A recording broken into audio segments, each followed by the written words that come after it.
বিশ্বনবী ঘুম ছেড়ে উঠেই পড়তেন আলহামদুলিল্লাহিল্লাযী আহয়ানা বা'দা মা আমাতানা ওয়া ইলাইহি নুশুর। আরো আওয়াজ দিয়ে বলেন। যেই না নবীর ঘুম ভেঙে যেত, ঘুম ছেড়ে উঠেই রাসূলুল্লাহ বলতেন আলহামদুলিল্লাহ। আপনি আর যদি নাও বলতে পারেন, কিচ্ছু বলতে পারেননি, কি বলবেন? ঘুম ছেড়ে যেই ঘুম ভেঙেছে, রাত্রি মাঝরাত্রি ঘুম ভেঙেছে, অন্ধকারে বিড়ির মান্ডেল হাত যাচ্ছে,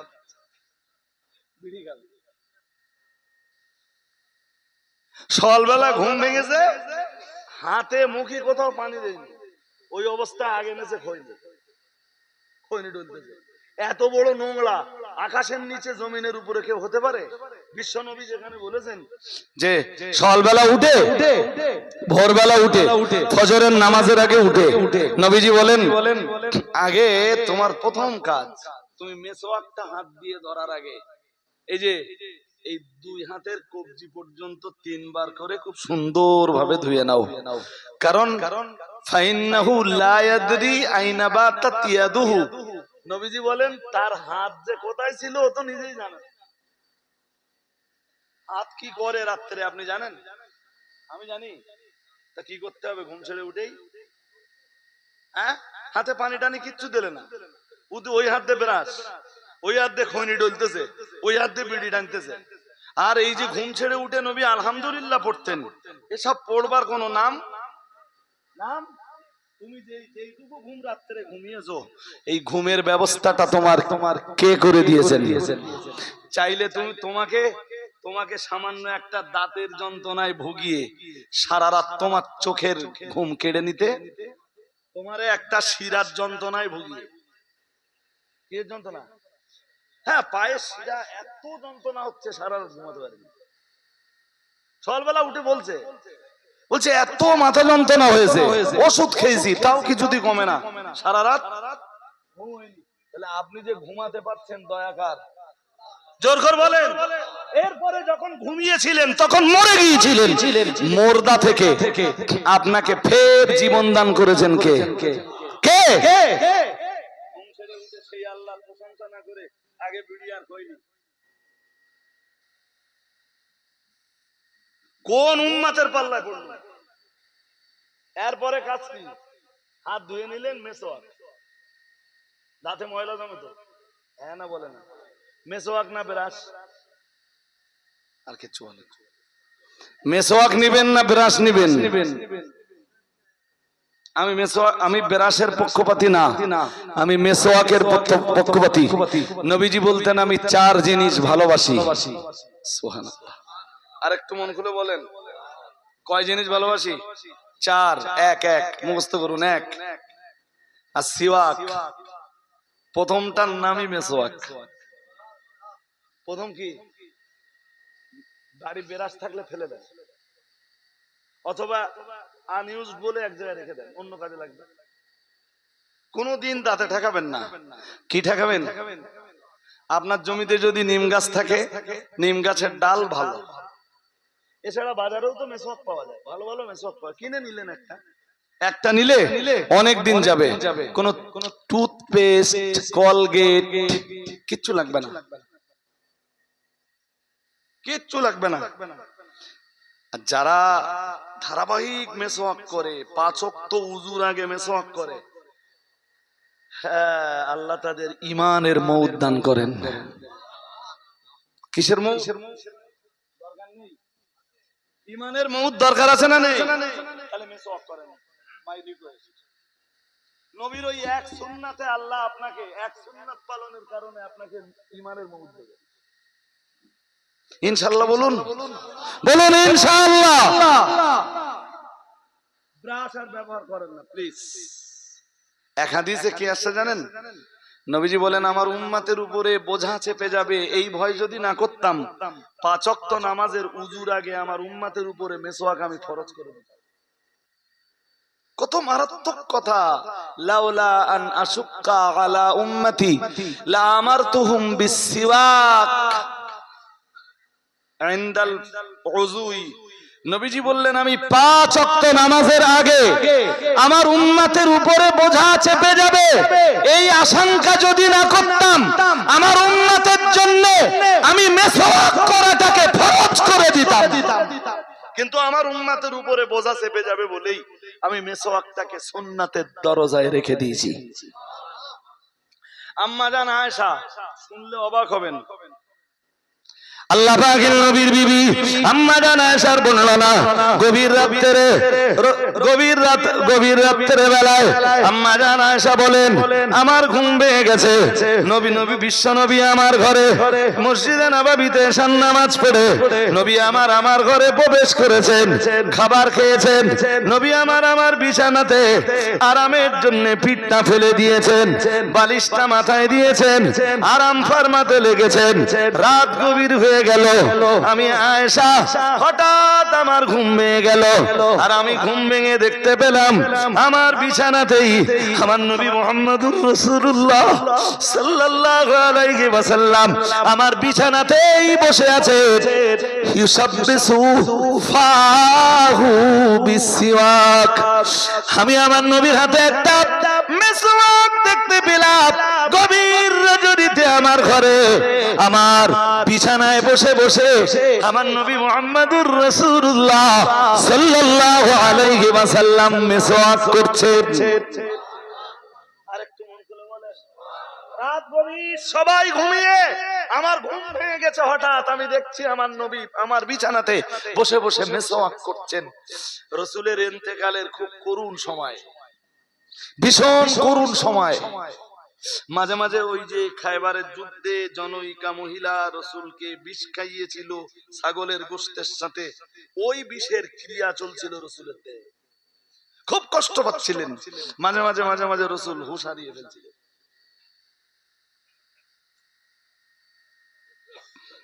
শুধু তখন বলছিলেন যে আমি খুব তাড়াতাড়ি আমার সর্বোচ্চ বন্ধুর কাছে পৌঁছে যাব।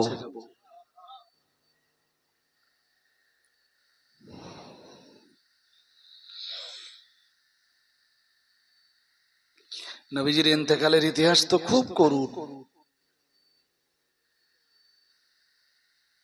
অসুস্থতা জনিত কারণে রাসূলুল্লাহ, মুহাদ্দিসদের কেউ কেউ লিখেছেন 22 ওয়াক্তের নামাজ নবী মসজিদে নববীতে পড়াতে পারেন। কত ওয়াক্ত? আম্মা জান আয়েশার ঘর থেকে ওইটুকু যাবেন, ইমামতিত্বের দায়িত্বটা পালন করবেন, ওইটুকু তাকত রাসূলের দেহে নেই। যে নবী যুদ্ধের ময়দানেও জামাতের সাথে নামাজ পড়েছেন, ইমামতির দায়ভার বহন করেছেন, তাম জিন্দেগিতে মসজিদে নববীর এই 10 বছরের পিরিয়ড রাসূলুল্লাহ ইমামতিত্বের মহান দায়িত্বভার পালন করেছেন। আর সেই রাসূলুল্লাহ মসজিদে নববীর ইমামতিত্বের দায়িত্ব পালন করতে পারছেন না, কতটা কষ্টে আছেন।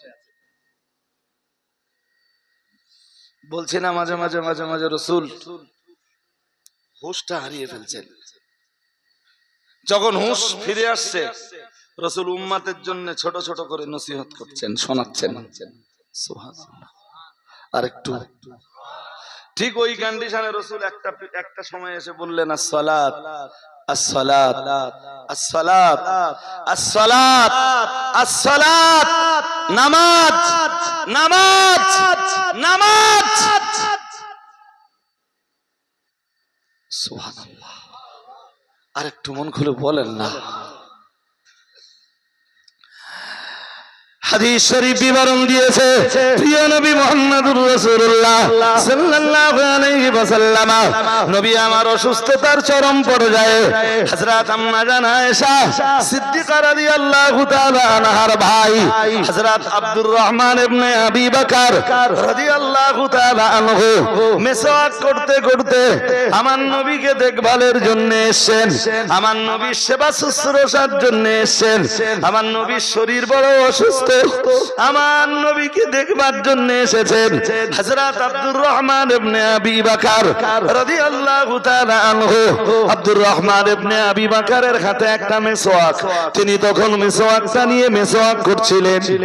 রাহমাতুল লিল আলামিন জীবনের শেষ লাগলে তখন পৌঁছে যাচ্ছে, রাফিকুল আলা তার বাড়ি চলে যাবেন। ও বাবাজিরা বাবা, নবী আমার আব্দুর রহমান ইবনে আউফের হাতে যে মেসওয়াকটা ছিল, নবীর নজরটা, নবীর চোখ দুটো আব্দুর রহমান ইবনে আউফের মেসওয়াকের দিকে চলে গেল।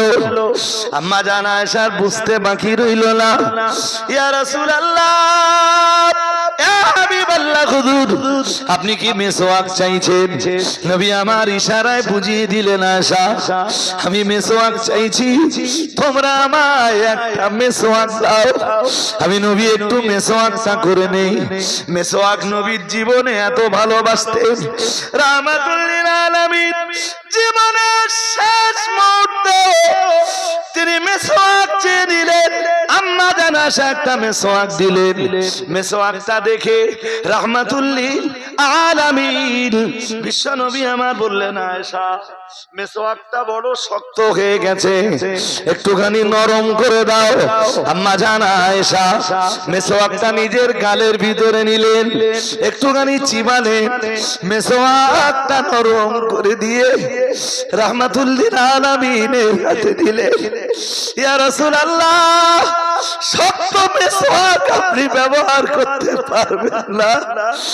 ইয়া রাসূলুল্লাহ, তামাম জীবন আপনি মেসওয়াককে বড় মহব্বত করেছেন, হুজুর আজকে আপনি অসুস্থতা চরম পর্যায়ে, হুজুর আমি আয়েশা আপনার জন্য মেসওয়াকটা নরম করে দিয়েছি। রাহমাতুল লিল আলামিন অসুস্থ দেহটা নিয়ে, অসুস্থ শরীরটা দিয়ে, নরম মেসওয়াকটা দিয়ে তখনও রাহমাতুল লিল আলামিন মেসওয়াক করতে লেগেছে। ও বাবাজিরা বাবা, আমি আপনাকে বলছিলাম মুহাম্মাদুর রাসূলুল্লাহ সাল্লাল্লাহু আলাইহি ওয়াসাল্লাম চার জিনিস ভালোবাসতেন, তার ভিতরে এক নম্বরে আসিওয়াক। নবী ভালোবাসতেন মেসওয়াক করা। দুই নম্বরে নবী আমার ভালোবাসতেন আতর ব্যবহার করা। তিন নম্বরে নবী আমার ভালোবাসতেন সাহাবীদের, বলতেন ও সাহাবীরা, ও আমার উম্মতিরা, ওয়াসসালাতু কুররাতু আইনিল লি। নবীজি বলতেন ও আমার সাহাবীরা, নামাজ নামাজ নামাজ নামাজ হলো আমি মুহাম্মাদুর রাসূলুল্লাহ সাল্লাল্লাহু আলাইহি ওয়াসাল্লাম আমার চোখের ঠান্ডা, নামাজ হলো আমার চোখের শীতলতা। আমি নিজে যখন নামাজে দাঁড়িয়ে যাই আমার চোখ দুটো যেমন ঠান্ডা হয়ে যায়। আমি বিশ্বনবী কাউকে নামাজে দাঁড়াতে দেখলে, কাউকে নামাজ আদায় করতে দেখলে আমার চোখ দুটো তেমন ঠান্ডা হয়ে যায়। আরেকটু আওয়াজ দিয়ে বলেন, কিসে চোখ ঠান্ডা হয়? জোর করে বলো। ও ছেলেরা, তাস খেলে চোখ ঠান্ডা হওয়া নয়।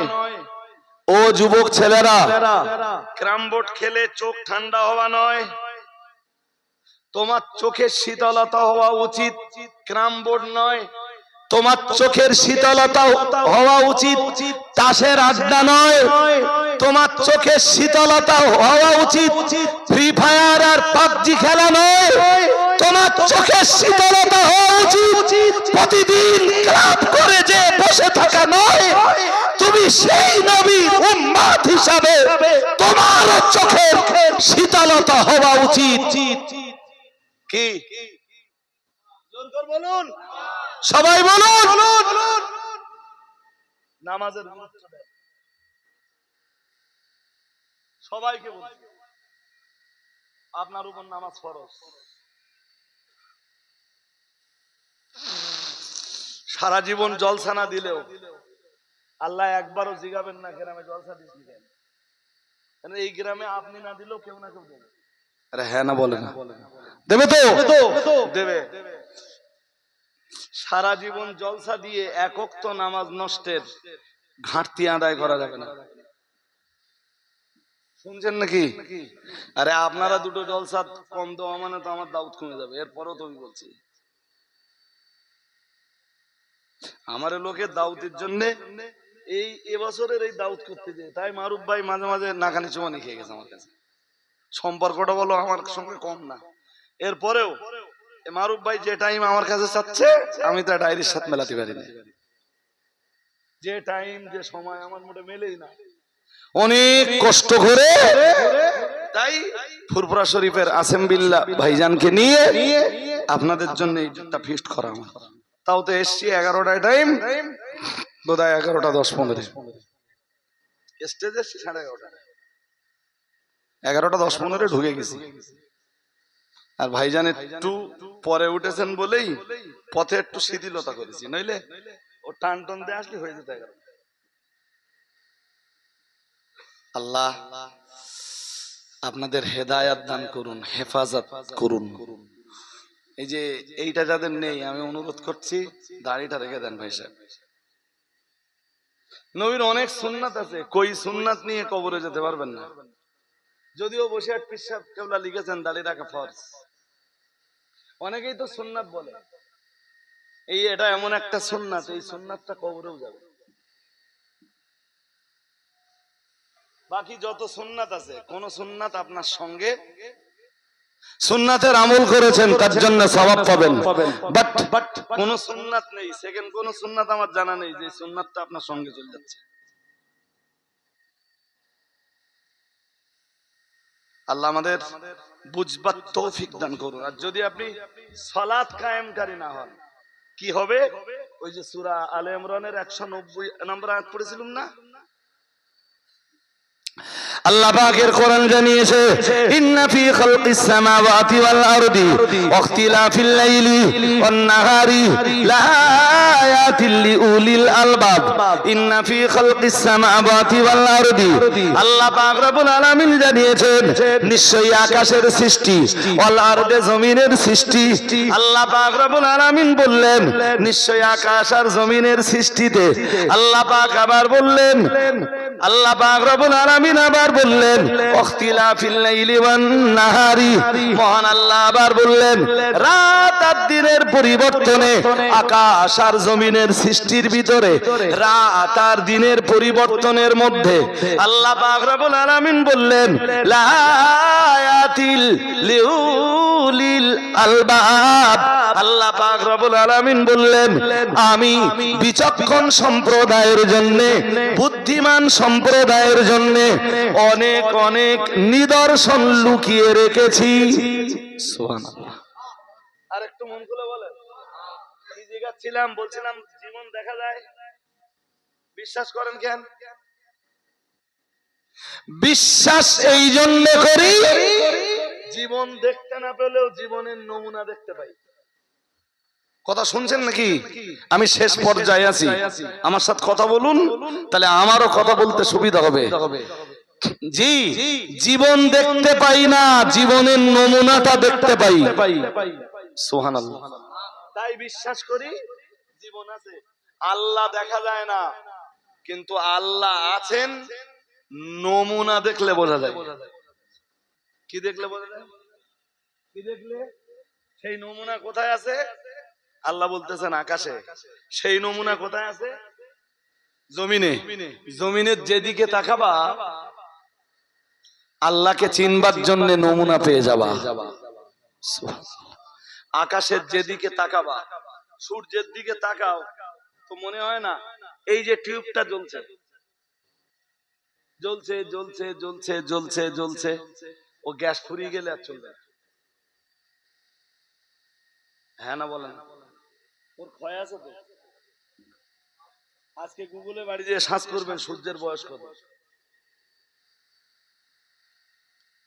সূর্যের ওর আলো কি ডাউন হতে পারে না? ও কি নষ্ট হতে জানে না?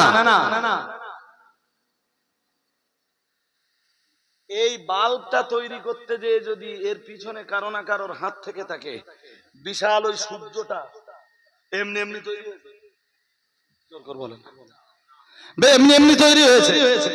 এরপরে বিশাল ওই সূর্যটা ও আলো দিতেই চলেছে, আলো দিতেই চলেছে। আপনার এখানে রাত তো সৌদি আরবে তখন, আপনার এখানে রাত তো আমেরিকায় তখন, জোর করে বলুন, হ্যাঁ? ও তো 24 ঘন্টা আলো দিচ্ছে। কি আছে ওটা? কোনদিন ভেবে দেখেছেন আল্লাহর এই সূর্য নামীয় সৃষ্টিটাকে নিয়ে? যে সূর্যের কাছে ভিটামিন ডি পেলেন, যে সূর্যের কাছে মেলানিন পেলেন, যে সূর্য আপনার এত উপকার করলো, যেই সূর্য না থাকলে পৃথিবী খুব বেশি হলে কত, আমি খুব জোর করে বলতে পারি 3 মাস, 3 মাসের ভিতরে শেষ। আমি তো অত বড় গবেষক না, হ্যাঁ? এই সূর্যটাকে নিয়ে গবেষণা করলে তো আল্লাহকে পাওয়া যায়।